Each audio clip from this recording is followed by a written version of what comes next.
I'm absolutely thrilled and honoured that Talvin Singh has accepted our invitation to participate in this conversation tonight.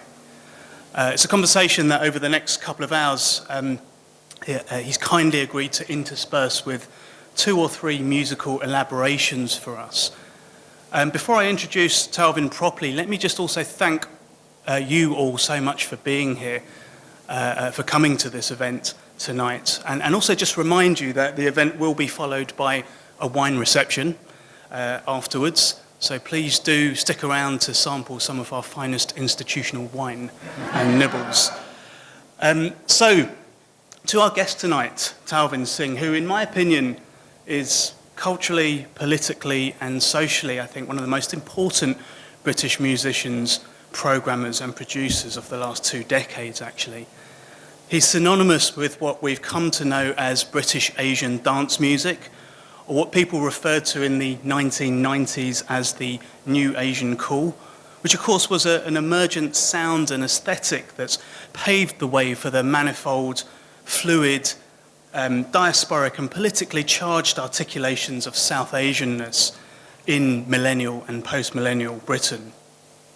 During the 90s, Talvin hosted the by now legendary club night Anoka at the Blue Note Club in Hoxton Square, which created, I think it's fair to say, created space for early experiments in British Asian sound to take place. And the compilation album that came from that project, which of course was called Anoka Sounds of the Asian Underground, was produced and released by Talvin in 1997. It contained tracks by artists who regularly performed at Anoka, like State of Bengal, Amar, Future Sounds of India, Talvin himself, and even A.R. Rahman as well. And this album was both groundbreaking, I think, and hugely influential in bringing that Asian underground overground, so to speak, into representation, into visibility. Talvin's 1998 solo album, OK, was a suitably fantastic follow-up, one of my favourite all-time albums, actually. A sublime collection of diasporic compositions that I think marked him out as an artist and of course won him the Mercury Music Prize in 1999, in the process firmly establishing the presence of South Asian narratives, really, in and as part of British popular culture. For this, of course, I think so many of us owe him so much, actually. He subsequently released another solo album, Ha, in 2001. He's been involved in collaborative albums with Rakesh Chaurasia in 2002, with Niladri Kumar in 2011, and is constantly involved in other kinds of production, composition and installation work for radio, film, live performance and the multimedia arts, here in the UK, but also in India and way beyond as well. In all this and much more, Talvin's continued, I think, to push at the boundaries of what we can name, of what we can categorise, and what we think we know as well.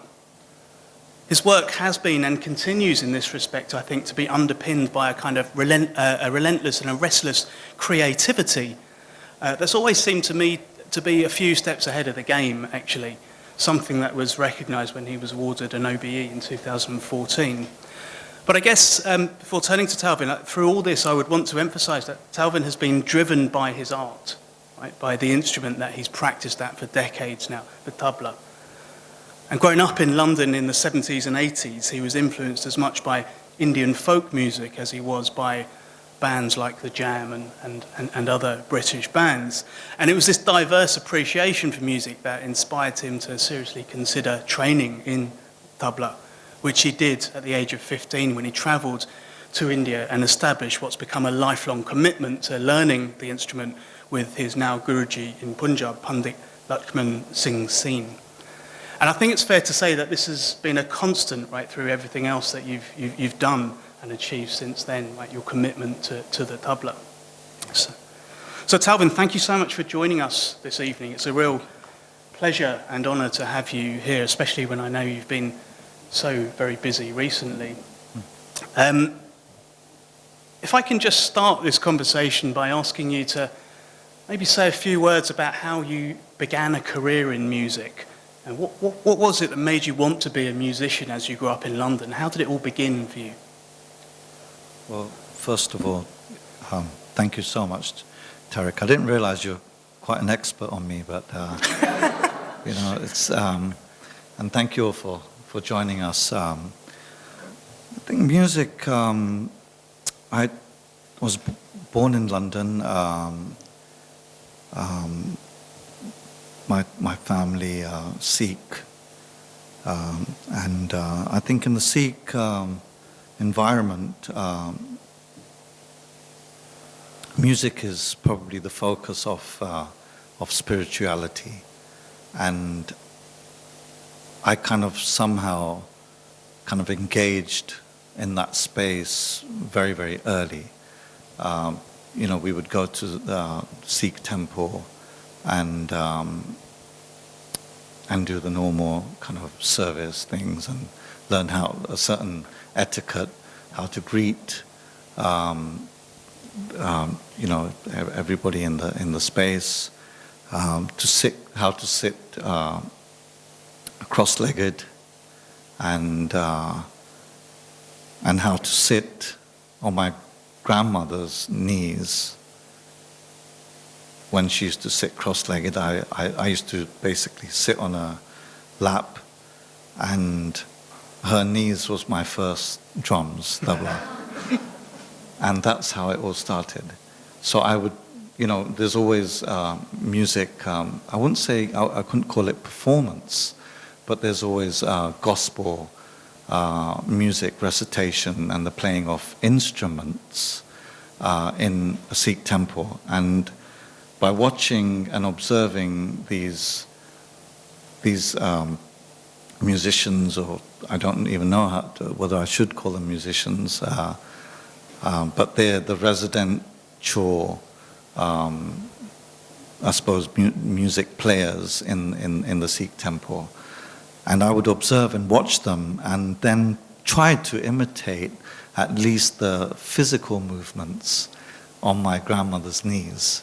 And so that's how the journey started. It was from that particular environment, which was just kind of given to me, as opposed to an instrument which is at home, or my parents saying, okay, right, now we got to get you a bit of Indian culture, and we got to stir you around the right way, and we're going to find you a teacher who's going to teach you Hindi or Punjabi or an Indian instrument. It wasn't like that at all. In fact, when my parents realized that, I've developed this kind of heated zeal in playing tabla, they started getting worried, because they were like, well, this is not the kind of thing you do. You do it, but you do it as a meditation, and it should never really become a profession. So that's how the journey started. And what about some of the other influences? I mean, because this was all happening in London, right? So yeah, outside the Gurdwara and outside of these kinds of spaces. Well, outside the Gurdwara, I was always attracted to seeing things as well as listening to things. I used to love, as a kid, I loved vinyl albums. I loved the feel of these things, and luckily my dad he used to work for a company called Granada TV and Rentals. We never brought TVs back in the days. Yeah. In the 70s, 80s, we used to just rent them, and then somebody like my father used to come and drink your tea and your coffee and fix your TV. And so I kind of grew up with having analog machines, hi-fi, turntables. I was very, very fortunate, very, very lucky in that way, where I didn't have a tabla, but I had record players. So I started buying records at a very, very early age. I started collecting records. The first record I brought was, I think, Ustad Vilat Khan recording sitar and tabla. And then I brought the second record I got was Jagjit Singh, the late Jagjit Singh, who was a wonderful, incredible musician, singer, composer, and producer, who is a big influence on me in terms of sound, production, and so they were the few records. And then a cousin of mine who lived in South London, he got me into electro music. And I just thought, well, these sleeves are not interesting because there was nothing on them. They were white labels. But he said, no, this is what it's all about. I said, oh, really? Okay. So he started playing me these records, and on Saturdays we used to go to markets and we started buying beats. We started buying electro records. Yeah. So it's quite extreme, extreme music styles. Were they like two worlds for you, or did you think these together, or were they? Did you attempt to keep them apart? Or? I think I wanted to be a part of both of the worlds and engage with both of them, and that definitely, at some point, it kind of revealed itself as a struggle. I don't quite know at what point. I can't really pinpoint that period, but I think it was from the kind of initial period of training under my guru, around like 84, 85. And when I used to come back, I felt even within 6 months or a year, I've missed out on so much culture, like youth culture in England. And then I would, just have soirees with friends, and they would be like, oh, you missed out on this is the new thing, that T-shirt is not cool, and that kind of stuff. So I was always constantly catching up on things, and always wanted to be a part of what's happening on the street. Yeah. I'm definitely more of a kind of street kind of person, actually. And I was just in Bombay, and I was just saying how I love the city so much, and I could never be in Dubai because I'm just more of a street kind of person. And it's, I think that's what kind of also brought me closer to kind of electronic music and beats is the street culture of London. Because, you couldn't, by the time we thought we were young enough to go to a club, we couldn't really have like kind of consent entry into a space. So the street was like, it had no kind of, it just had no immigration issues at all, or racial issues, if I may say. You was just welcome. We used to go to Covent Garden, and we used to dance there. We danced around most of London, actually. I mean, that's an interesting point, because I think the work by the likes of yourself has helped make the street a better kind of public space, and maybe we'll come to that, actually. But what I wanted to ask you as well is about that decision of yours to, was it 84, 85 when you decided to go to India to start learning the tabla, or continue learning the tabla, really? I mean, that's quite a decision, right? I learned from some great percussionists, intimately, in a short space, directly and also indirectly. So I learned from a number of players when I was very, very young, through listening to the records, the vinyl. So this is my first training happened out of observation. I learned a particular method. I taught myself a method of teaching myself tabla through observation and through technology, where I had these records. I had the vinyl, so I would play the vinyl, and luckily the turntable we had a vary speed. I think it was Tanzai, some Japanese company, and so I would use the vary speed and slow down the record, and then tape it on a cassette, and that cassette was like my early guru. So a composition like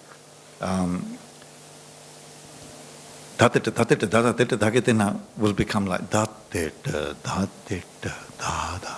So that's how I taught myself, and then also some great tabla players like Ustad Abdul Sitar Dariji also taught me, who I regard as one of the most groovy. He's like the groove master of tabla. And so I followed him around at his gigs. I was like 11 years old, 12. He would come home. There's videos on YouTube with me at 11 years old sitting next to him. And we just realized just very recently they've popped up. So, you know, it all kind of happened very early. But there was definitely a frustration of, in terms of learning, where I felt, okay, I think I had a very, very high kind of IQ. I would pick up things very, very fast. And I felt a lot of good tabla players didn't want to teach me.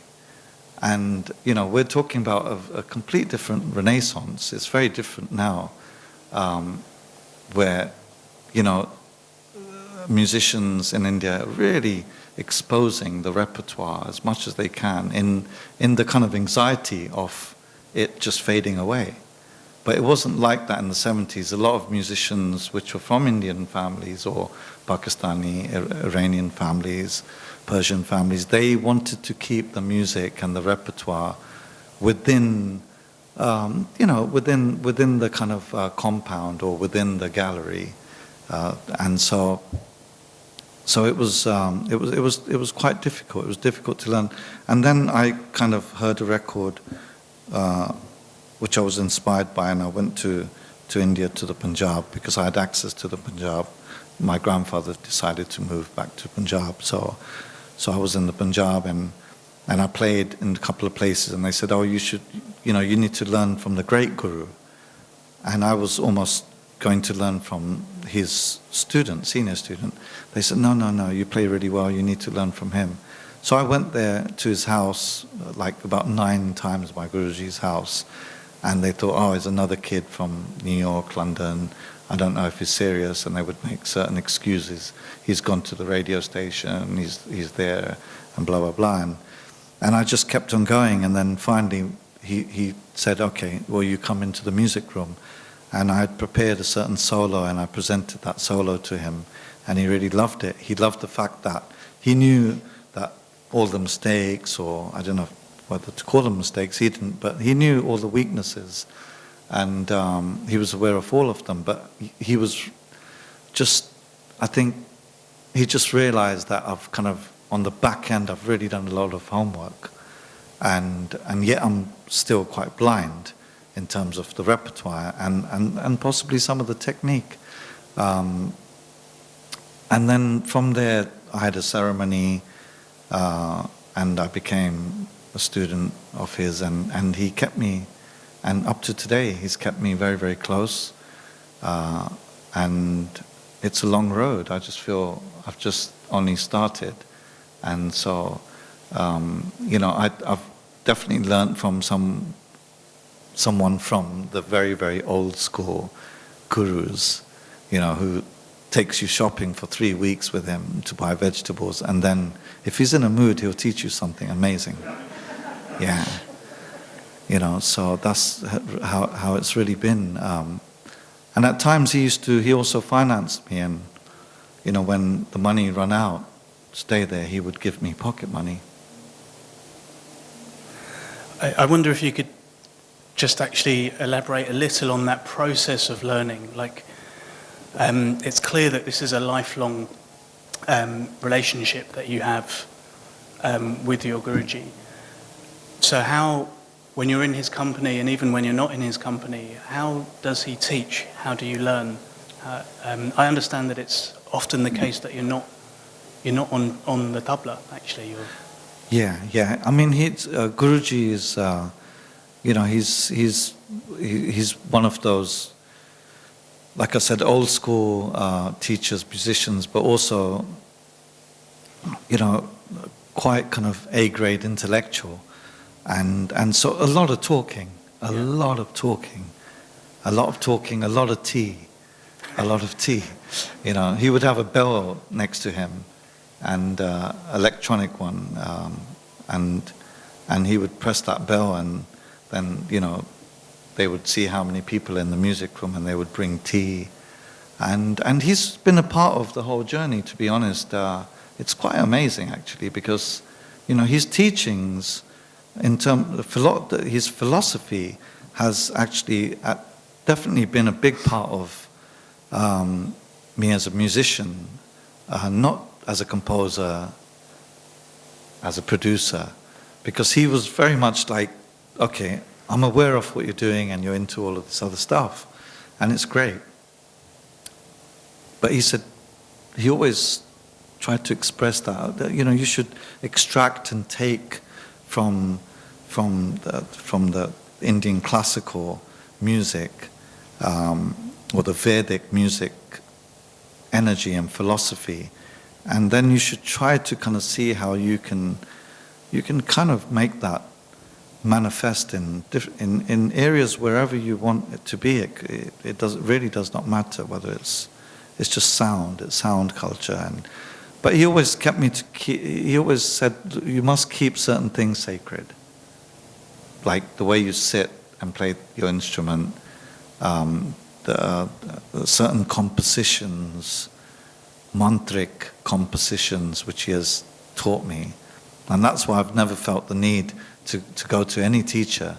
I mean, there's so much to learn. I know so little of tabla, but what he's taught me has taken me like 25 years, 30 years, just to try to just polish that. And it's still happening, so it's a good thing. So that initial period that you spent with him was, what, 2 or 3 years or something, and I know you kept going back. Kept on going back. But how, when you came back to the UK after that initial period in the late 80s, it would have been, I guess, mid to late 80s, how did that feel? How was that for you, returning? Yeah, I felt I was missing out on things which was happening. When I went to college, I was doing history of art. I didn't really know the route to take, and I thought, okay, I'll go back to India and maybe just and also my teacher's family, and and the kind of environment, they all. My teacher was actually the person in the Punjab to work very closely within universities, and made it compulsory for women to learn music or an art subject. So he kind of, he pushed all of those things, and I thought, okay, maybe I can go back and I'll study and I'll carry on my my training in that traditional guru shishya parampara. And like I said, that particular relationship is so special and so sacred.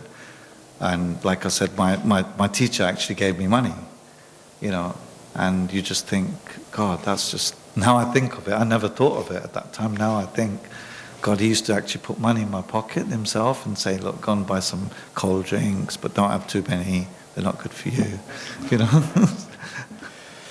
And when you came back to the UK, you embarked upon a journey as a musician in the UK, I guess, first. How was that? How did that begin to take shape? It was a lot of production work first, right? Or I think Tariq, the biggest challenge was, and still is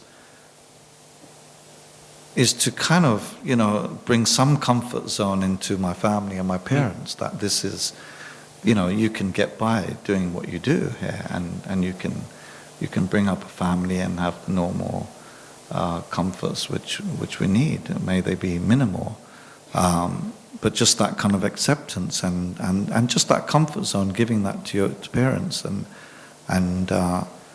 so that was a bit of a struggle. I would do a lot of gigs since 14, 15. We did so many of these gigs. I would be the tabla player, young tabla player, who would get the call to play with musician singers from Pakistan, India, and then you're there really late at night, and then you don't get paid. You were supposed to get paid something. You go home and you don't even have.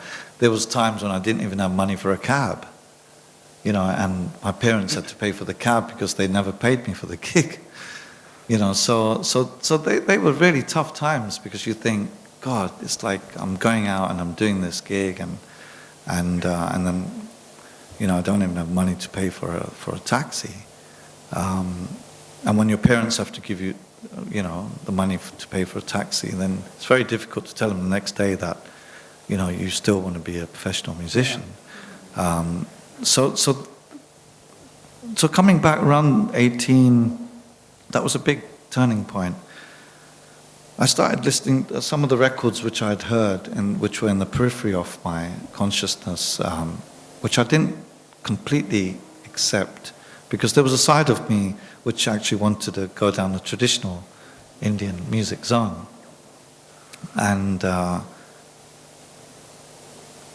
was records, jazz records like Siouxsie, Handful of Brute Beauty, John McLaughlin, Mahavishnu Orchestra. I started getting those back into my stream, and then started playing other instruments. I was always playing drums, like as I studied drums in school, like traditional marching drums, and I was quite good at it. And I had a really good drumming teacher called Mr. Harding, who really, really loved me a lot, who was a part-time judo teacher, and then police. He was in the police force, and he taught us drums in school. And so at that point, I started playing other percussion instruments. And then we used to go down, a friend of mine said, look, you got to go and you got to be part of this scene. I said, what scene? And he said, look, there's these jazz clubs and you can just go, it's open, you can go and play there. And I said, well, anyone can play? They said, yeah. I said, let's go. And so we used to go to these jazz clubs in Oxford Street, like Ronnie Scott's and the Comedy Store, and there was these place called St. Moritz, and there was these jam sessions, and I started going to those jam sessions and playing, and I would play congas. So I studied a bit of Latin percussion, Cuban percussion, and then I would, when it was my solo to play, everybody gets a little solo spot, I would bring the tablas and I played tablas. And one particular night, Courtney Pine heard me, and he said, look, what are you doing tomorrow? He didn't say like, oh, you played great or anything. I remember very well. He said, what are you doing tomorrow? I said, nothing, I'm around. Next day I was on tour with him. We did like a couple of weeks touring in the UK, and then we were supposed to go abroad, some jazz festivals. And I remember when I first brought a check home, that's when my mum saw a check, a printed check. That's when she was like, she gave me her blessings. She said, okay, this is on. So I hope Courtney Pine gave you money for a cab home that night as well. He did. They looked after me. So then when that period in the 90s when Anoka was happening, and then OK broke as well, and you won the Mercury Music Prize, so fast forwarding a few years. Can you describe what that period felt like? Because obviously that was a really important period, not just musically, but I think politically and culturally as well for a lot of us, right? Yeah, no, definitely. I think from that period, from like 19, I've seen magazines like drum percussion magazines, which took me quite seriously at a young age as a percussionist. And so then from that period, I had started becoming the kind of the session musician, which would bring in, a certain style of percussion, which included tabla. It may have included some other South Asian instruments, the dholak, the madal, and so I must have played. I think there's a discography, and I just had a meeting with PPO, and I was just trying to express. I met the manager, the managing director at PPO, and I said, look, I've played on all these records, and there's like 60, 70 odd records I've played on. And so, a friend of mine in Malaysia had sent me a discography of all the records I played on. So I did that for about 6-7 years. For 6-7 years, there would be a limousine, at the doorstep, and you would have to get in that car and go to some residential recording studio. They would feed you nice food, you would do the session, you get paid. And then you get to hang out with the producers. So that was amazing for me, because they were so into what I was doing, my delivery in the studio. And the fact is, I just always wanted to give. I would become part of the record. You know, it wasn't just like, okay, here's the parts and this is what we want you to play, because that really, that didn't happen. And how could have it happened? You know, because the tabla itself has a particular vocab, it has a particular language, so you may not write it out in manuscript, but you've got to at least know how to sing it if you know what kind of groove you want. So I started involving myself really in that whole studio scene, and I would love the studio and see all these big, massive knobs around me and these lights everywhere. Let's turn that. What does that do? You know, what does that machine do? And I would really start hanging out with the producers, and they wouldn't mind. They would be like, okay, you know, let's roll. And I learned a lot of stuff from great people like Mike Sten and all sorts of great engineers, great producers, because I would just hang out in the studio. And I was always into gear. I was always into drum machines as a kid. I was always into tabla, and I was into gear. Yeah. But were you aware of the political impact that your music was having? I get political and cultural impact your music was having in terms of the South Asian diaspora and British multiculture at the time. So were you aware that your music was kind of resonating with people like me and many others, I guess, in this room, in a way that was maybe not so much about the music, but about the aesthetic in terms of British popular culture? I know you're excited to get to that space. We're going there. Trust me, we're going there. So after doing all of these sessions, and then sometimes listening back to certain mixes of those records, I would just hear, there was records where I would hear a lot of myself, quite prominent. And there was times when I started feeling, oh, okay, wow, that's a bit unfair. You've taken that record out and there's no vocals on there. There's just my beat. I created that beat, you know, because that was it was a tough period in the music industry, you know, because samplers were just coming in. You know, the whole sonic anthropology of music was very, very undefined, you know, including beat making wasn't necessarily something which you would be entitled to publishing. You know, a melody or a group of notes together or a song, a chorus, you know, you're entitled to publishing. So there was this whole period where samplers started coming in and we started sampling records. This was happening when I was doing the sessions, because some of the sessions I used to do, they used to sample off the Indian record, the producer, and then they would ask me to recreate that loop.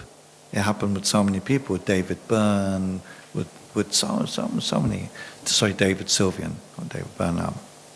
And so that was a kind of an interesting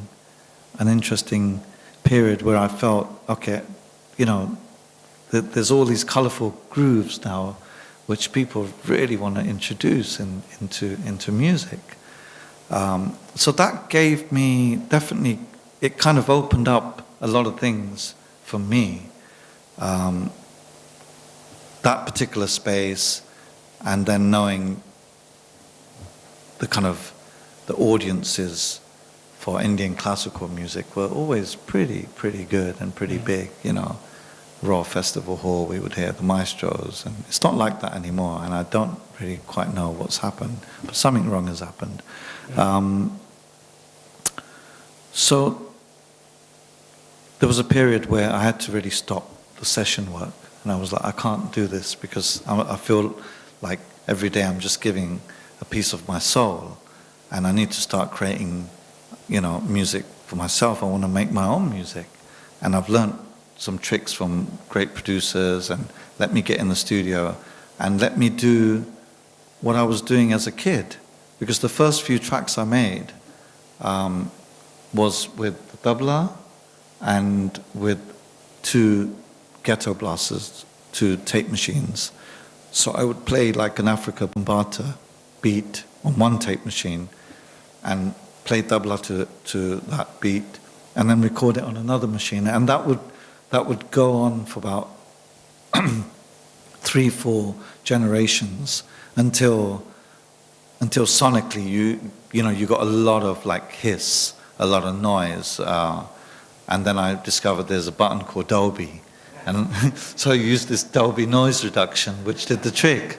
And so my first productions were actually done on cassette, from cassette to cassette, and in the middle was a performance. So they were my first productions, and I thought, okay, I need to go back to that. Forget these sessions because it's all good, pays the rent, but I need to go back into making music now. So that was a very interesting time where I had enough, I had, enough money to at least for 2-3 months to just have fun making music, beats, and those experiments. It wasn't just beat making. We were raving every night. Trust me, we were going out every night. Me and a bunch of friends, Coco, Sanjeev, or East London. And we would go out, we would go to gardening club, we would listen to Andy Weatherall and so many brilliant producer DJs, and come back really late, night bus back, sleep, get in the studio, sleep, out. This was happening for a long time, actually, at least a year and a half, this. And, that was actually the period where, a lot of music beats were being made, a lot of experiments was happening.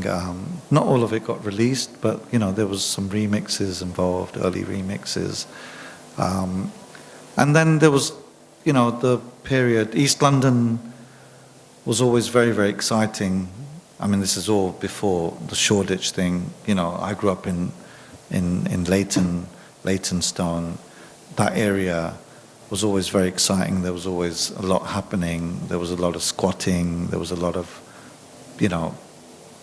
squat parties, and everybody was just playing great music, and so that was a big contribution to my kind of, at least my urban aesthetic. Yeah. I could keep on asking you about that period, and as you know, and talking about that period for a long time, but I think maybe it would be really a nice time to hear you play a little bit. Yeah, sure. Thank you. I'd love to play. Just tabla? Tabla, yeah. Yeah? Okay, thank you. That doesn't usually happen. It's usually like, until recently it started to happen more and more. I just played a beautiful concert in London with a classical musician who's playing amazing. One of the most authentic Indian classical musicians called Alla Chakrabarti. And,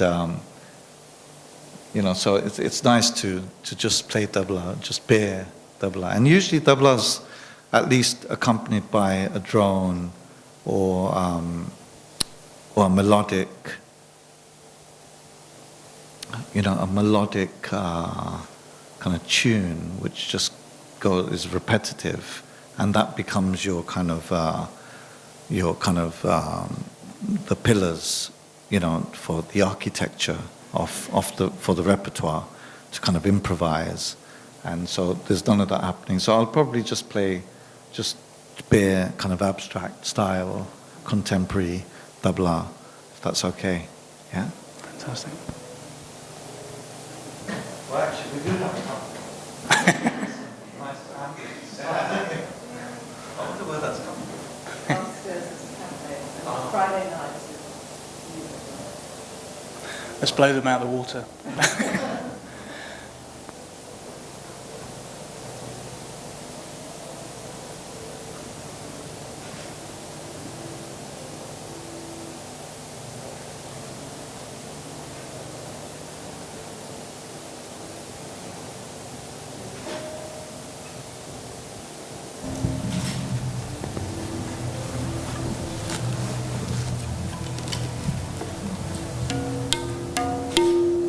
tuning's perfect.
was just wondering if I should come and help you down.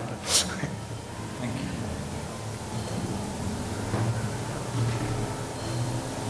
Thank you, that's fantastic. And it's amazing, I think, to get that kind of sound into the British Academy as well, right? To have this kind of It's an honor. musical expression in here at UCL is fantastic.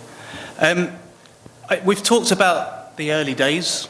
We've talked about some of your early days training as well. I wonder if we could just talk a little bit about innovation and experimentation, because it's always seemed to me, as I said in my intro, that you aim, or whether or not you aim to do this, I don't know, but you do work beyond categorization. Right? You seem to push boundaries with your music.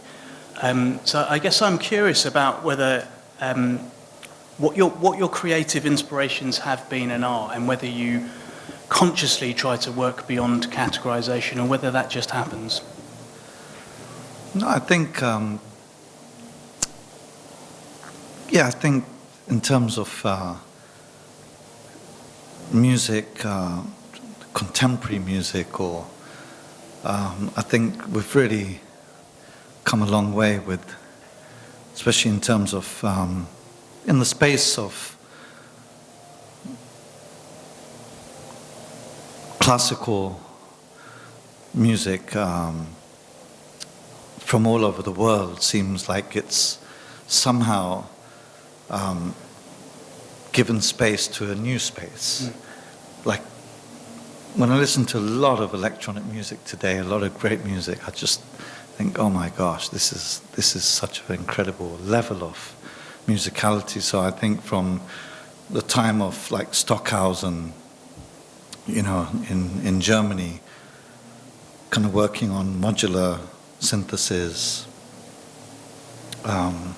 We've come a long way now in a kind of digital space where, there's so many incredible applications which kind of allow us to just, first of all, think about, develop a particular sonic culture, a certain voice, because you've got to have a certain style and to be taken seriously. So you've got to kind of, I suppose, develop that in your sensibility, and otherwise electronic music can kind of randomly give you inspiration and do things, but every day it'll be a different thing, so you're not going to develop a certain style. But the musicians and the composers you see, which have a particular style, and definitely come from some kind of musical, some kind of foundation. So what I'm trying to say here, I think it's been a long journey since the times of Stockhausen, breaking down this idea of the tempered scale system. We don't need to get kind of in controversial about it, but I think it was a particular period in music where there was definitely a sense of, how can we control composition? How can we control, publishing of music? And I think today, it's amazing the music you're hearing today outside of those boxes, And I definitely love that type of music, and I also try to make that kind of music. But do you consciously try to work to push beyond that sense of control that's imposed from elsewhere? Is that something you're aware of? Yeah, definitely. I mean, that's why I have a whole archive of unreleased material, because, I suppose it's, you finish a piece, and if you call it finished, and then you decide whether you want to share it with the world. And I think there's a lot of pieces I've made where I felt, okay, or maybe I've had the, people around me which haven't given me the confidence at times, and post-successful recordings, I've had people saying, oh no, but nobody's going to get that. Why don't you do what you were doing back in the days, what everybody got? And that's not possible, That's definitely, you're never walking away from that, because that's always going to be a part of what you do, and it's a progressive idea. So at times I really also can't take credit for some of the music which I've been known for, because that's also a kind of, it's a collection of stories, it's a collection of ideas which came to me via listening to records or going out and hearing something really interesting, or seeing a piece of art which inspired me, of like, oh, okay, right, it doesn't have to be that same way. That's interesting, because I think it raises the question of ownership in relation to music or artistic expression more generally. Do you feel a sense of ownership over your music, or do you feel that my sense is it's always fluid? Yeah, it's always fluid, and it's always, it's always trying to reinvent itself. Yeah. But it does have a certain, definitely has a certain kind of a core. And I think that nucleus it comes from how I first got into music. It comes from fascination of the kind of, the mysticism around a sonic landscape, which you might hear on a record, and you think, well, how did they do that? What is that sound? Like, what is that? And why? Why is it on the right side of the speaker? Why is it on the left? The tonal layers. Because recording music in the studio, I love, because it gives you the opportunity, it gives you the freedom to really kind of work on the sound stage, which you can't usually do in detail when you're doing a live concert. Okay, when you're playing live with tabla, I tried to play whatever I was playing. I don't know what I was playing because it was improvised, but you try to play it in a particular a detail, so you can make a decision that you're going to play fast or medium tempo, or you're going to play loud, or you're going to play soft. In the studio, you have multiple facilities, and I love that. And I've taken advantage out of that situation so much. Yeah.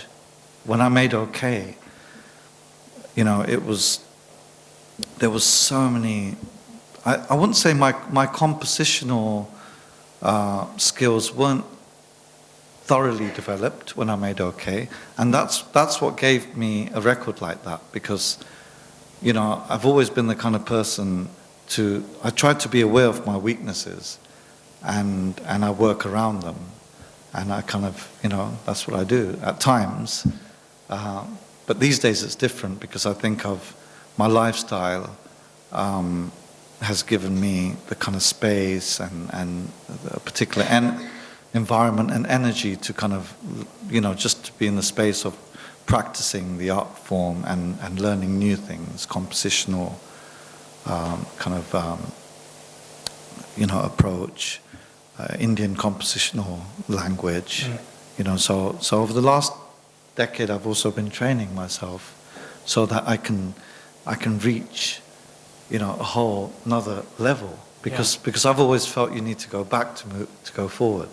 So it's a constant thing, and I think unless you don't teach, that's not going to happen, because teaching definitely helps that, because you often have to explain things in your mind, and then you go back, and then you can go forward in your conscious mind. So the studio then, I guess, is a space that allows you to be experimental. Oh yeah. One thing I'm really curious about asking you about but is that word experimental, Tariq, I think, it's an interesting one, and at times I've battled with it because there's a certain experimental zone of music which I've seen and really appreciated musicians which really do experiment.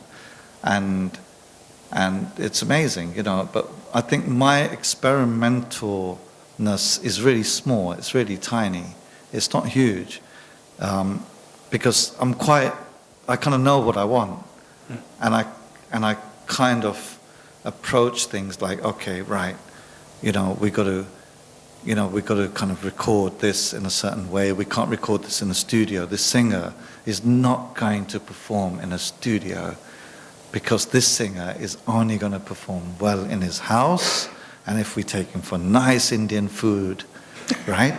And then we bring him to the hotel, and we set up a studio in the hotel room. And this way we're going to get the best out of him. So everything's quite thought about in terms of, I'm just using one kind of bleak example of it,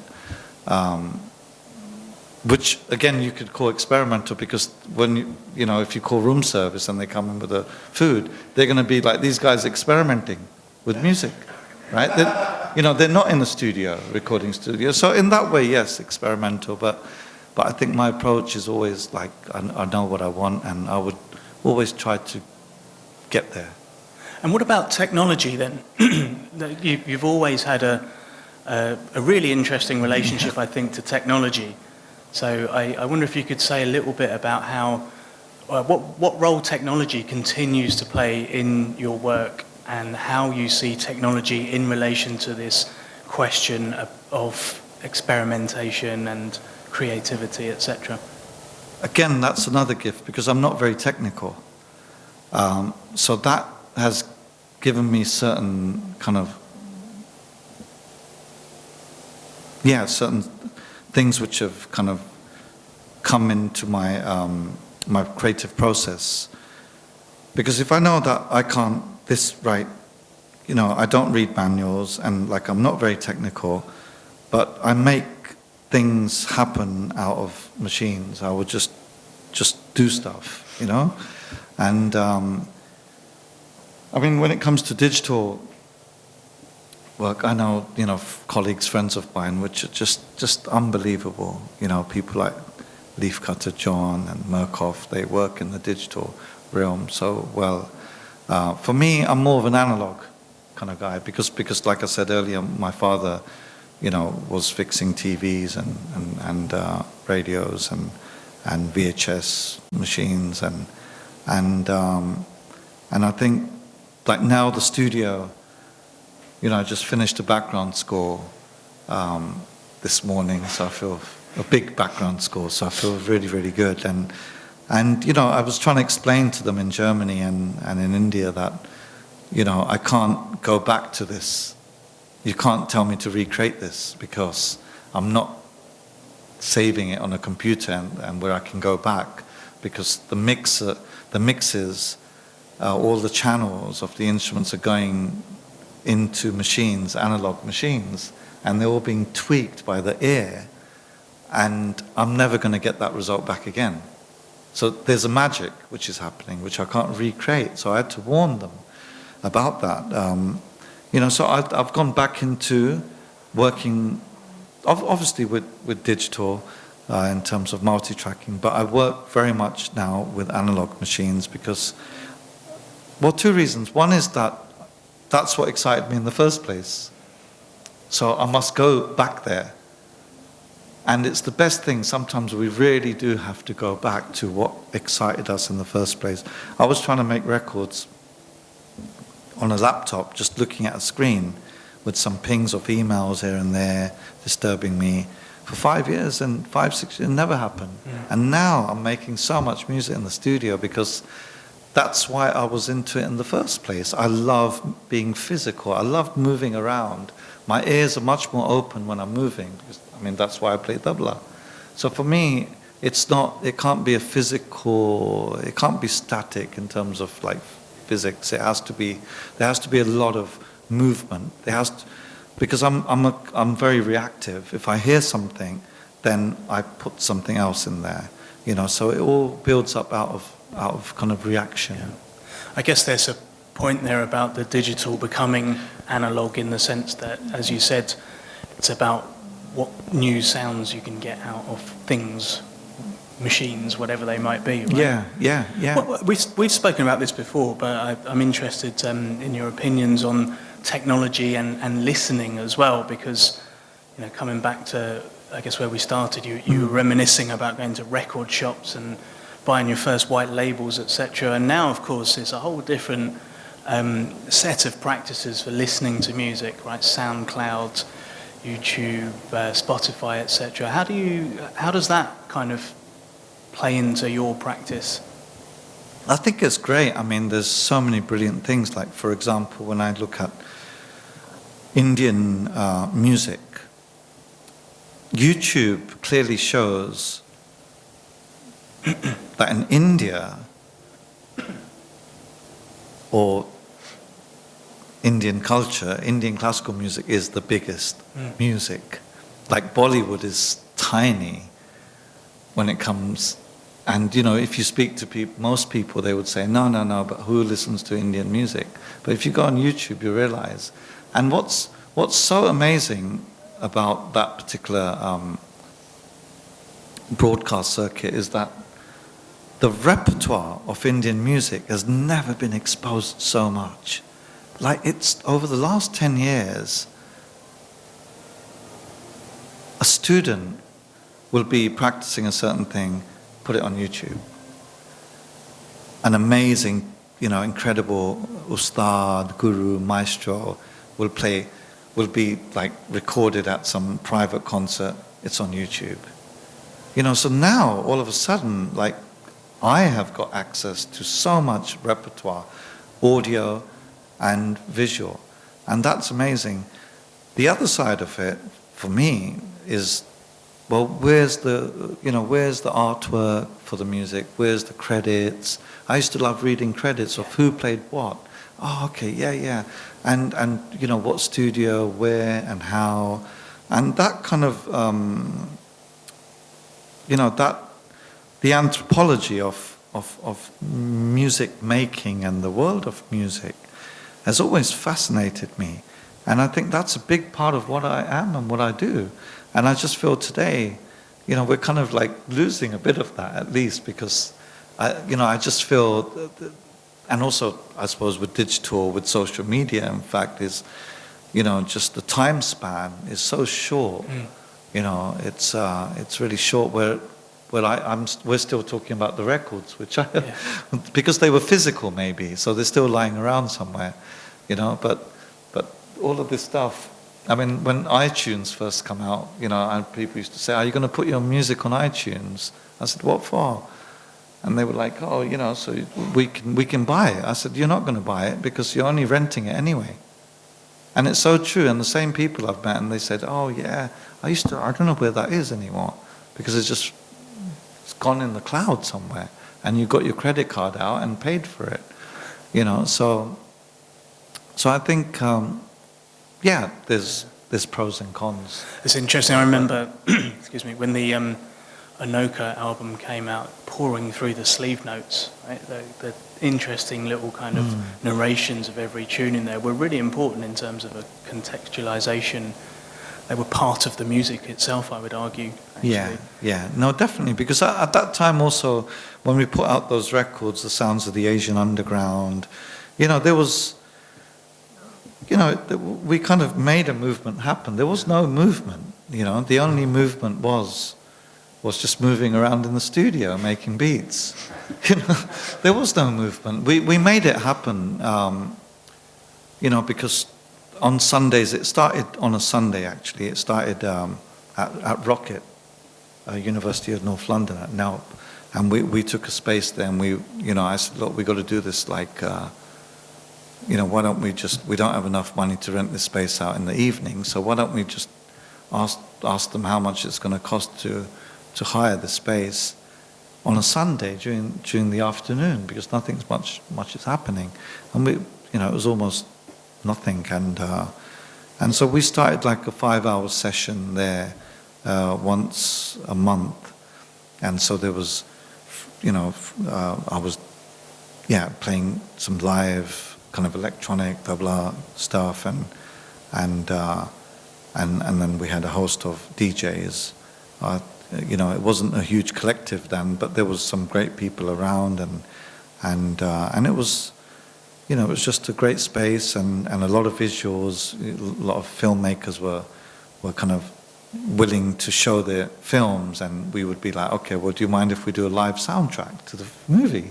So this was happening at that period. It was very, very exciting. And then from there, you know, the drum and bass was just jungle music, was just so massive. And especially where I grew up in East London, and the kind of jungle we used to hear was just like, I can't even describe what this music was like. I don't know if I liked it, but it somehow liked me. And I just felt, hold on, there's something here. Sometimes it sounds like jazz, sometimes it sounds like classical music. It has, the beats disappear.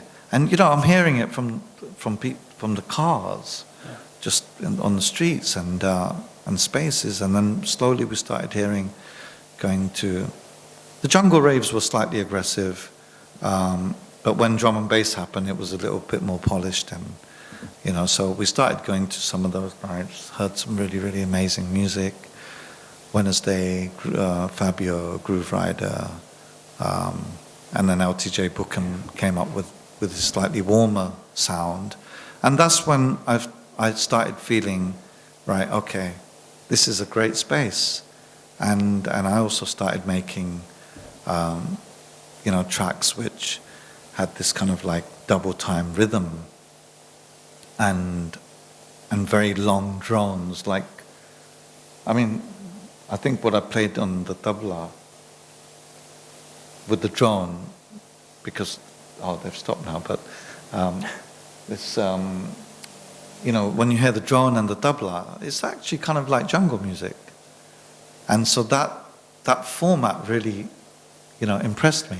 And I was like, oh, this is a really good space to kind of start, you know, working on some ideas. And it just naturally happened. It wasn't, I mean, I'm just intellectualizing it now because we're talking about it. But at that time, it was just, we had a sampler. You know, the sampler had a very, very short span of recording time. So we really had to make the most of it.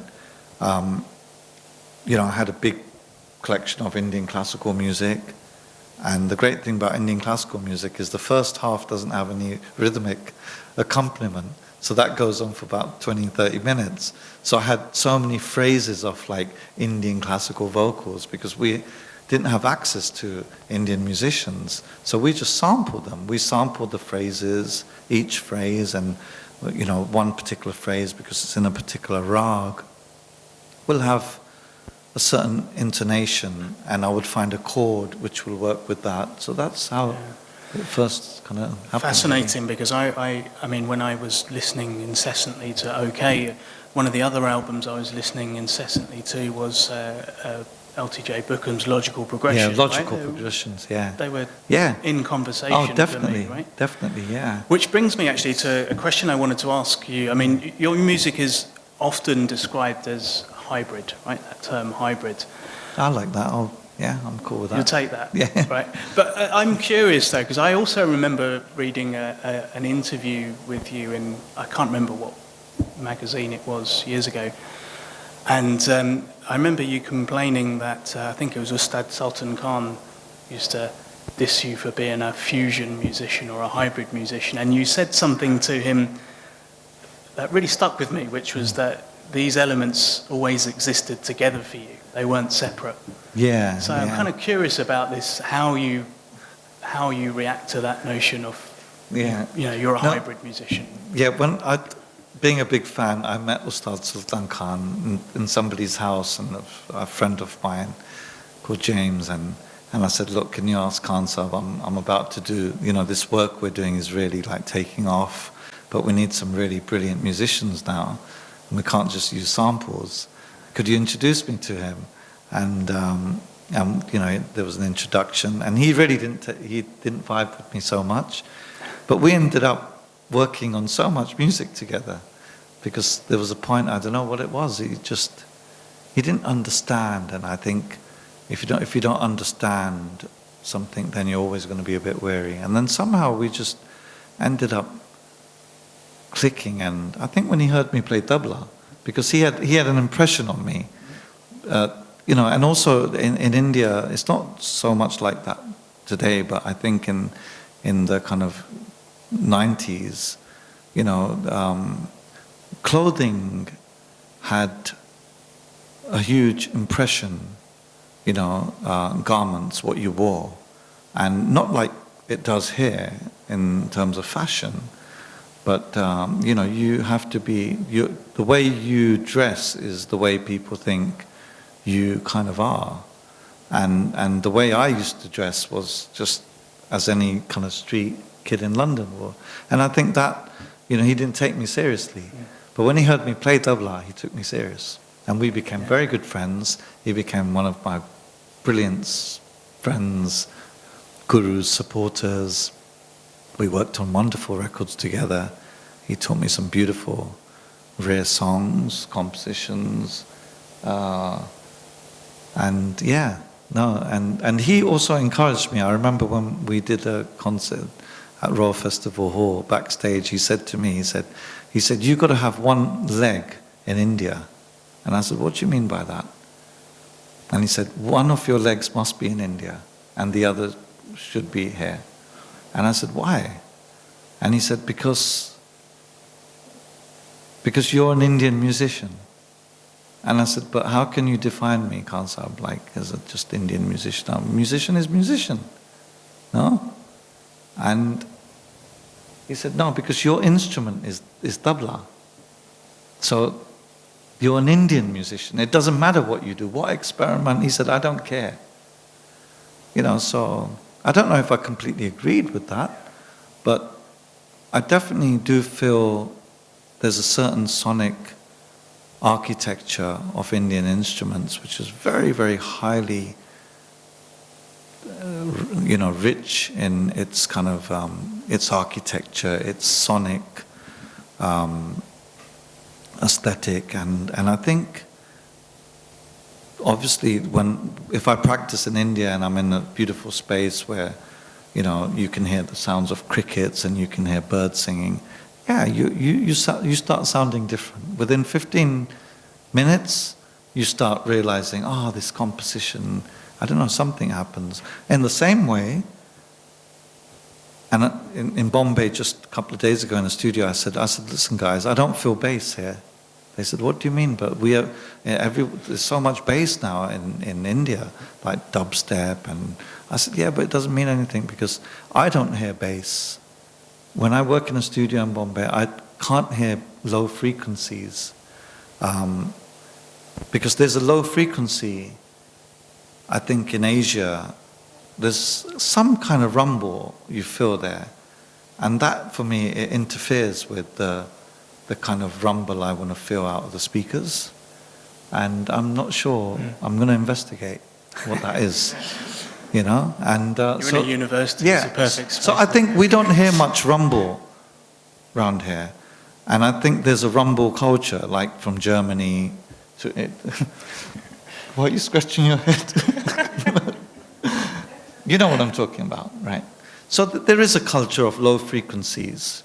And I had this chat with, I think, Anish Kapoor, because he did a really amazing piece, where, you know, a sonic art piece, and which was just, you know, a rumble. Must have got paid like £1 million. But, you know, so again, it's the low frequency, it's a certain space which I feel in London, and it's a certain space I feel in India, and I've just tried to kind of combine that in a way, and I'm still trying to do that. In a moment, I know you're going to play some tracks that you've been working on that are current productions or looking back to the archive, but some current work as well. But before you do that, I want to ask you how you see yourself as an artist now, in relation to where you were, what you were doing when you started. How do you see yourself as an artist now? I think, you know, day to day, the days have changed in terms of, you know, lifestyle and you know, before when I made OK and those records, I had agreements with the record company people where, okay, you know, you're not going to hear anything until it's finished. And they agreed. And that's the way it was. I remember, Mark Moreau, who was the managing director of the record company, he said, okay, we give you complete freedom to make this record. And that happened. I finished it and played them the record. So that's the way I really used to be. I wasn't good at like commissioned work. So now I feel things have changed where, also living in Suffolk and having, a recording studio there and working out of there, living there, it's very different because for me, music, I wake up 6 in the morning when I do, and you hear a symphony of like birds singing, and like when I'm in the studio, which is in an old US air base, it's just like, well, what do you do? What music are you going to make? Because what I've heard in the morning is just like, it's just, just sublime. And orchestration. And so now I'm at a space where I'm much better at commissions. I like people to tell me that, okay, well, we've got this idea, we're working on this, this project, or we're working on this film, and would you be interested in, being part of it in terms of, supporting the sonic narrative. And so I'm much more open for kind of, working on commissioned work. But at the same time, I don't want to get to a point where I'm going to, feel a kind of disability because I've also seen that happen. I know great composers, producers, which can't make their own work. If you put them in a studio and say, okay, make a record, they find it difficult because they're so used to being engaged by somebody who has an idea of what they should do for them. Yeah. So in that, I suppose that's changed because I actually like being told what to do. All of a sudden. I'm going to tell you now to play to play some tracks, if you will. You kindly agreed to play some of your tracks, which would be fantastic. I don't know how. Should we go to like early stuff and talk about things? Yeah, we could go to the early stuff, or I think what would be really interesting as well is to hear some of the stuff that you're working on now that people might be less familiar with. Right. So a bit of both, maybe? A bit of both.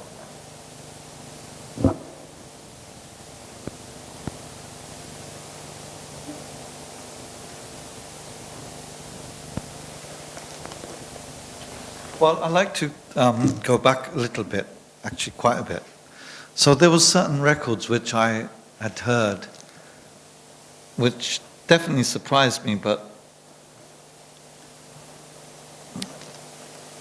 around like, I suppose, 82, 83, but maybe they were produced around 1980, where in India they were producing records, and there would be a bunch of people which they never called themselves producers, but they were producers. And I happened to meet some of those people over the years, which were so, warm when they had heard my music, and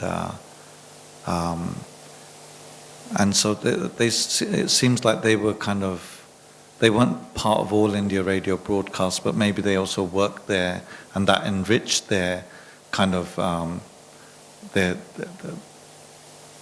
kind of musical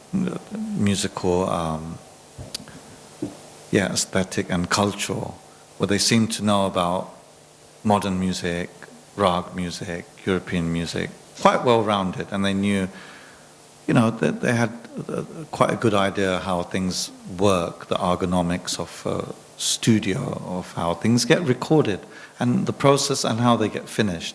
So these people are definitely around, and they never got credited on the albums, and I think this was possibly a recording of that kind, and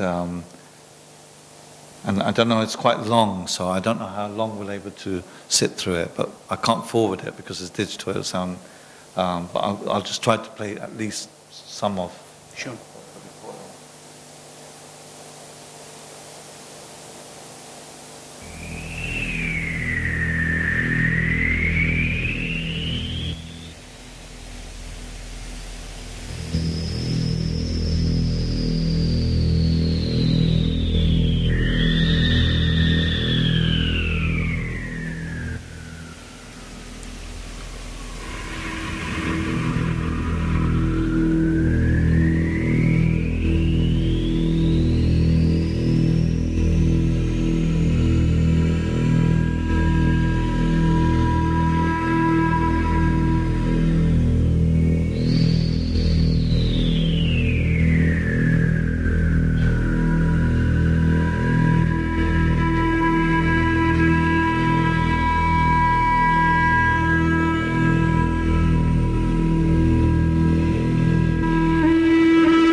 First time I heard, like, you know, an Indian bansuri, and I recognized from the tone it's very Prasad.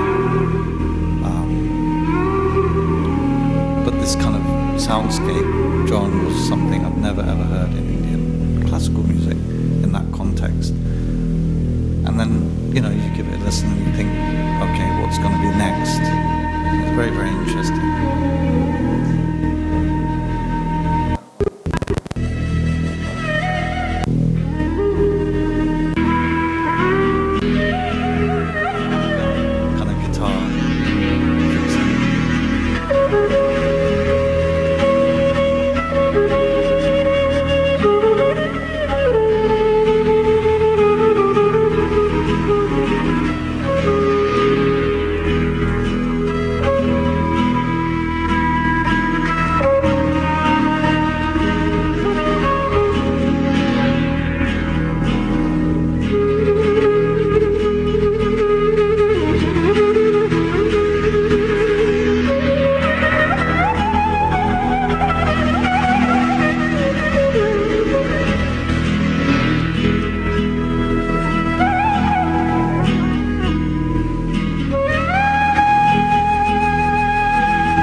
I heard this record in '82 on vinyl, and it must have been produced in, like, I think 1980, in India, in Bombay. And, you know, so these records definitely gave me a lot of confidence to kind of go to a space which people, music lovers, identify me with that space, but actually a lot of these records were a big part of that. So, you know, that's why I also called it underground, because for me the process of going out to search things, search music, or have a feeling, be intuitive about what records you're going to pick up. Intuition has always been played a very, very big role in my life so far. It's incredible sound for 1982. Yeah, It sounds it was so fresh. exactly. So it was a flute, bamboo flute, guitar, and then a synthesizer playing that crazy analog, wishy, natural sound, but coming from synthesis analog, and then as a drone to give you nature effect. So the producer must have said, "We need nature effect," but they won't go out and record it, a Foley, I suppose, because that's a film thing to go out and record on location. So they were like, "No, we'll do it on the synthesizer," and then an 808 Roland TR 808 drum machine, which gave birth to hip hop music, was on this record. And we were trying to recreate it. Well, let's see what happens. Hariji's always very kind, and he always says to me, "Please, one day we're going to play. I'll give you a chance to play." So maybe it would be good to do this live, with Hariji, this record. Yeah. He's probably forgotten about it. But. So I wonder if you would be able to play anything that gives us a sense of what you're up to now or have been up to in terms of your own work. There's so much I'm trying to go into a space where I'm constantly finding things which obviously at that time when I kind of was in the studio, wasn't that pleased with the result. But then after a few years when I hear it back, I'm like, oh my gosh, this is really good. So that stuff is kind of nice because it's not nice. It's I'll play you something which I found today.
thank you. Thank you.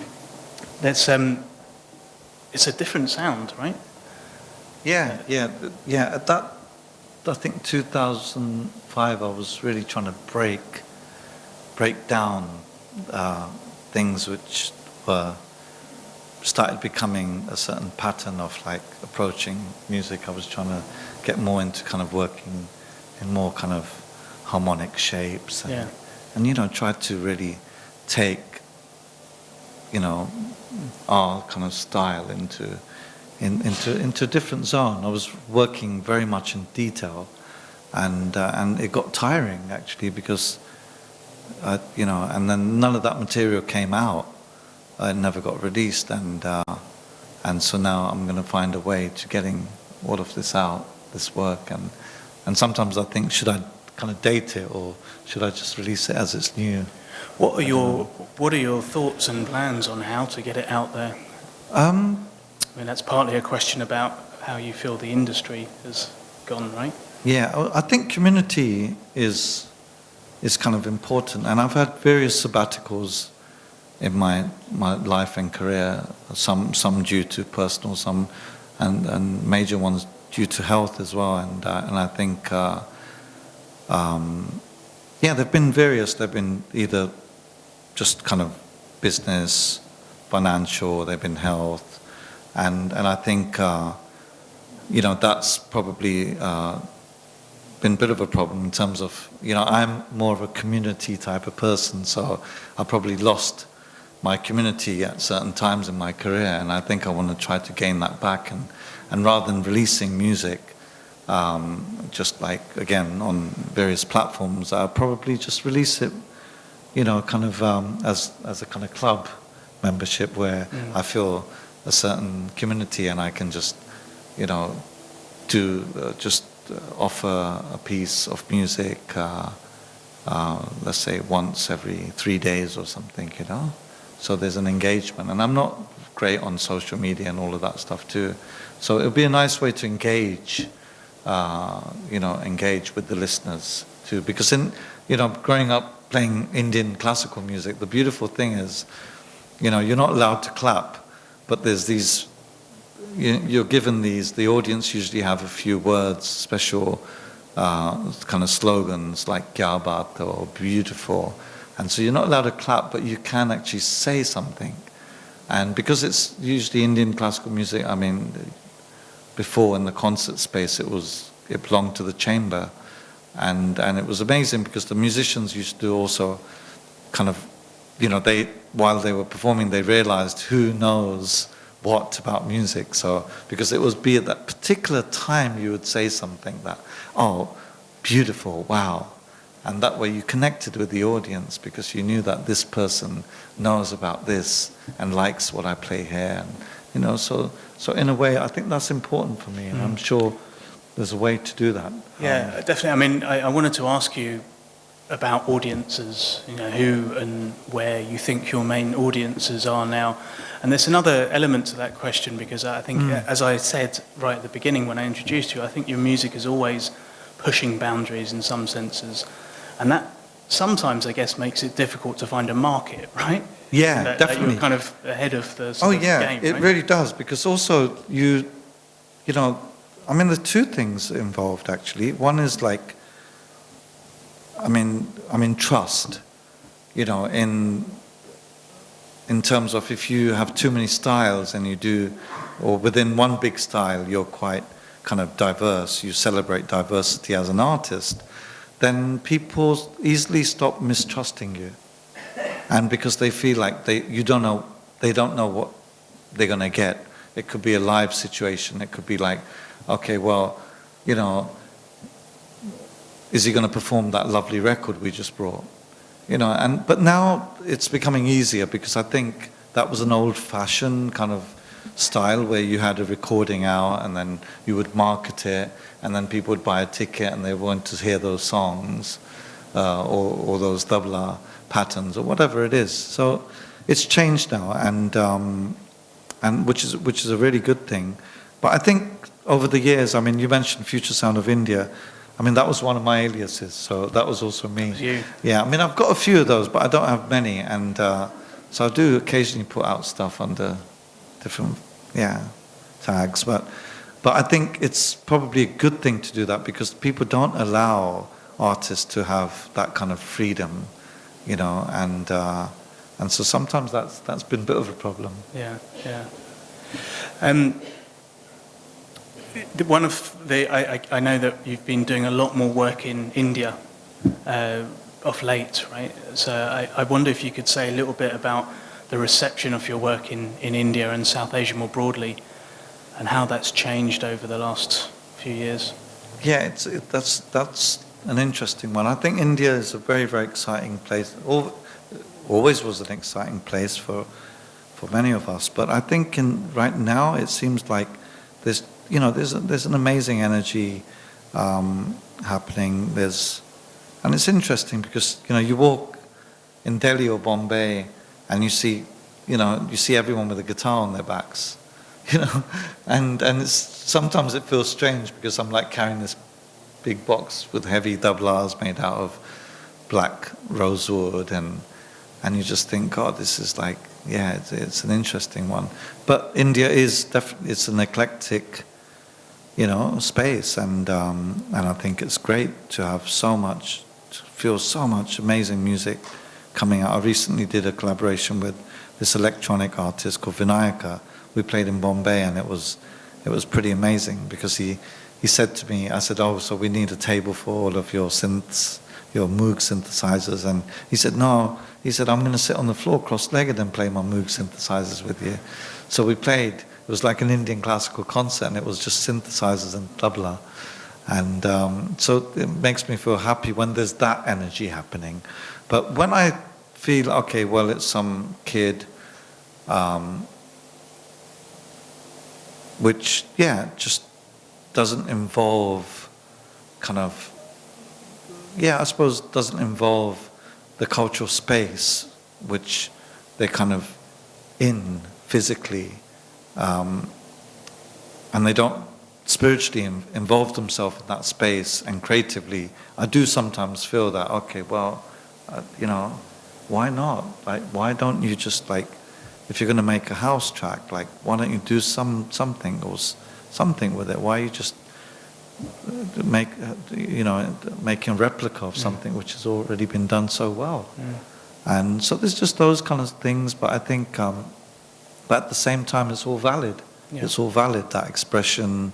Kids, I always said it many years ago that India is going to be, actually my first record I did in 94, called Calcutta Cyber Cafe, which David Toop kindly did the notes for. And so I sent him a cassette copy of the record, and we talked about how India is going to be, this amazing space. That record in 94, Calcutta Cyber Cafe, was actually about that. It was about a dream I had about these young kids in Calcutta, which at this cyber space, they're at this coffee shop, and they all just got computers, and I had this vision, and I've seen that being followed through, and it's amazing. It's really amazing what's happening.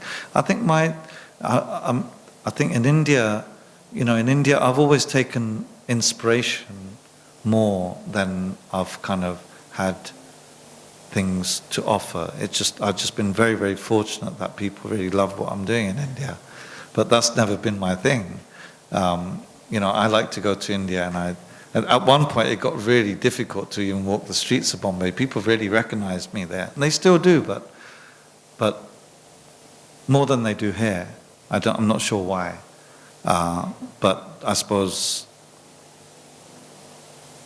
we live in a place where you can just be cool and just walk and no one really cares. But in India, we do like to idolize faces and gods or whatever, and people, and whether they're your family or so there's a bit of that. But I think from India, I've always tried to take as much inspiration as I can. Yeah.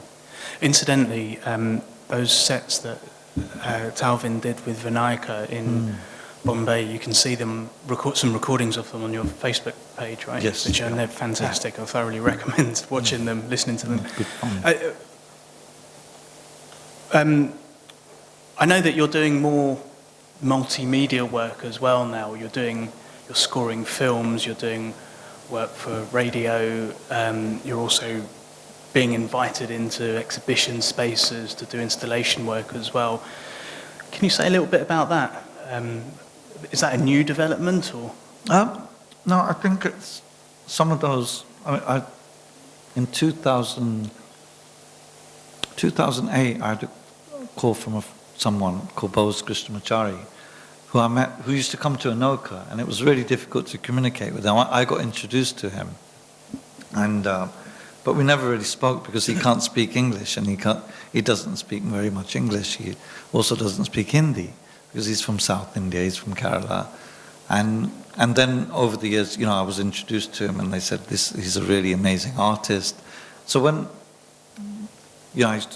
in Bombay, I used to call him, and we used to just hang out, and I got to learn about his work, and in 2009, he had called me and said, "Look, we want you to come to Bombay and do something," and I thought it's a gig, but he said, "No," he said, "We want you to do an art exhibition."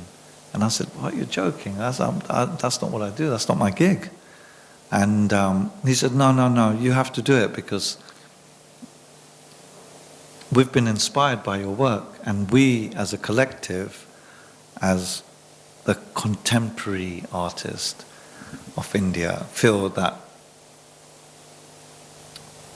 what we're doing got realized in music before food and visual arts. I disagree with that, because in Delhi I used to hang out with some really, really incredible visual artists, like back in the days, like there would be a few dancers like hanging out learning in Delhi, and Delhi is quite amazing like that. And I was exposed to that space in this place. There's a colony called Bengali Market, and that's where everybody hangs out, and they just talk for hours and hours on art and music, and I still have some of those friends which I see every now and then.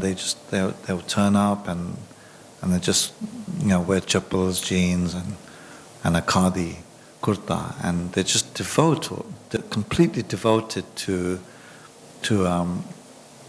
the kind of documentation and intellectual kind of archive of Indian art, and so I've definitely been influenced by visual art, over the years. That's been a big part. Maybe I don't talk about it so much, but it's been a big part of what I do. And that last piece, I don't think can just emerge out of not seeing things. It's not just hearing things, and always try to engage myself in that kind of space, that other space. Listen, last question from me before you wrap things up with a small composition for us, right? I just want to ask you what you think, how do you see the future of your work now? And I guess of the scene, or whether there is a scene now as there was back in the day. I mean, if I had a chance, I would play so much music, not coming from me, but from the scene. Yeah. Some of them I know, some of them I don't know, and it's just unbelievable. Just so much brilliant music happening, and I think I don't know. I'm being reminded of a lot of the work which I've possibly not completely forgotten about, but kind of maybe ignored, and it's a good thing, because I feel okay. I can definitely still play those kind of records whether I'm DJing. I don't do that often anymore, but as a selector and a lover of music, I would want to share all of this amazing music which comes my way, and so I think it's very exciting in terms of career, in terms of work. I definitely would like to do some big scale work. I'm feeling big right now. I'm feeling big, and also the opportunities are also there, because I've realized in the UK there's so many young, brilliant musicians which are studying Indian instruments, but yet have something extra. They're not completely traditional. They love all different styles of music, and I'm in touch with them, and they keep in touch with me. And there's certain organisations like Milap Fest in Liverpool, which have been doing great work over the years, and they've been warm enough to invite me closer to them to say, well, we need you, and we need you to kind of come and inspire, and also be inspired by these young musicians, and have these great players now where you can kind of create work on kind of a slightly bigger scale, kind of orchestral work, which may the components may be multiple Indian instruments, voices, field recordings, percussion sections.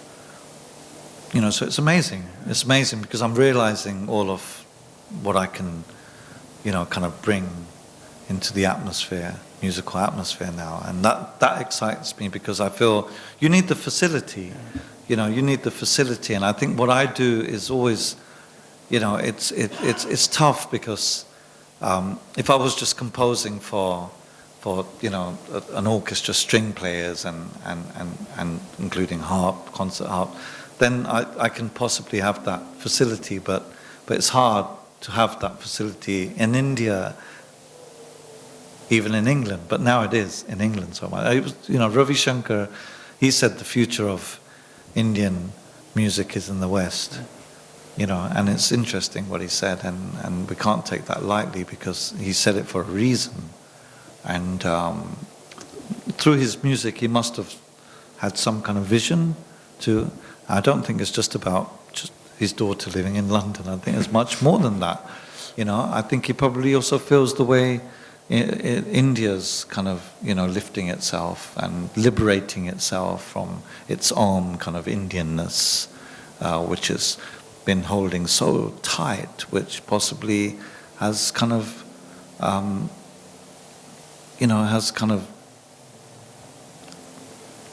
just stagnated, and I think it needs to let go to find itself again.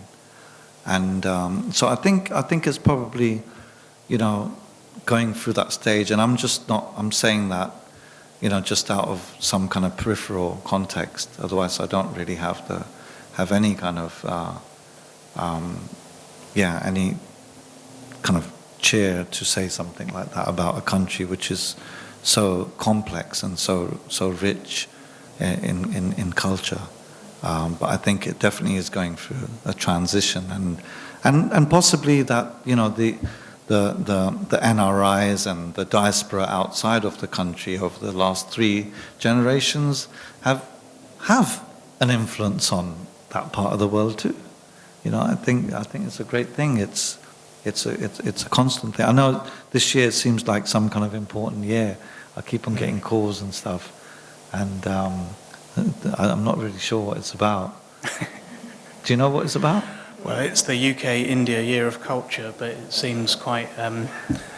It seems a bit strange that we only get a year, right? Yeah. Yeah, and but also, I think that interesting point about Indianness, if one can use that phrase, as being something that has a stretched spatiality now, right? It's not just existent in India. It's the diaspora. It's the Indian Ocean world as well, right? Yeah. No, totally. And I think it's and the whole idea of like kind of having this idea of reinventing something. I mean, it doesn't really happen so easy. It takes learning to, it takes a lot to kind of digest and then try to give some kind of new kind of tone into art. I think it's. I mean, I've been doing it for 25 years, so still doing it. It's. And long may it continue. With your well, I know. Thank you, Tariq, I know that you wanted to, and we want you to play us out with something combining the tabla and your laptop, right? Yeah, I'm trying to just think what we can do.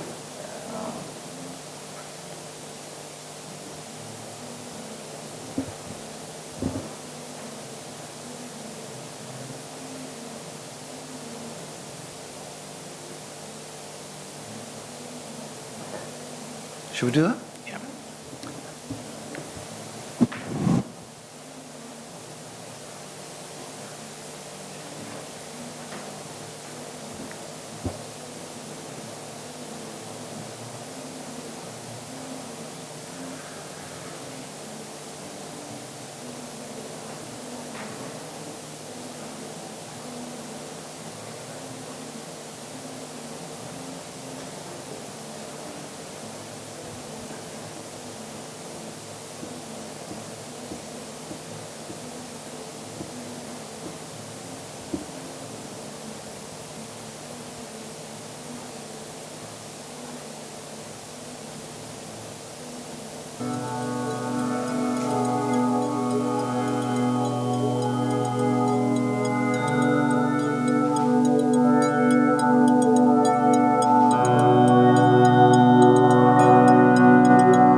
Talvin, thank you so much. That was something special, and it's been a privilege. Old school set. It's been a privilege, a pleasure, and an honour to have you in conversation with us here. No, thank you so much, You've given us a hell of a lot. Derek and UCL and everybody for coming here tonight, giving up the lovely summer evening. They should be barbecuing. And thanks, Camilla. And it's been a real blessing to be here.